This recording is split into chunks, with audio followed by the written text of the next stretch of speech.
ఆ రిక్షా ఎక్కింది ఎవరో కాదు, అమ్మలగన్న అమ్మ దుర్గమ్మ అని.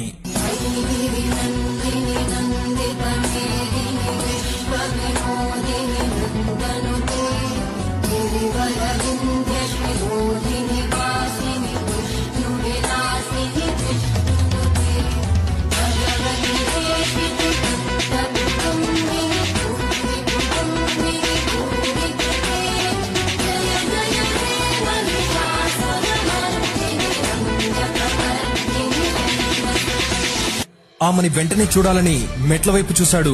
కాని ఆమె వెంటనే మాయమైపోయింది. దాంతో ఒక్కసారిగా అద్భుతాన్ని చూసిన ఆ రిక్షావాడికి నోట మాట రాలేదు. ఆ క్షణం తెలియని తన్మయత్వానికి గురయ్యాడు. అతని కళ్ళు పెద్దవయ్యి అటు ఇటు చూస్తున్నాయి. అతని గుండె వేగం ఒక్కసారిగా పెరిగింది. ఏం చెయ్యాలో తెలియక ఒక్కసారిగా ఆ నిశ్శబ్ద వాతావరణంలో గట్టిగా వెర్రిగా కేకలు వేయడం మొదలు పెట్టాడు. అటు ఇటు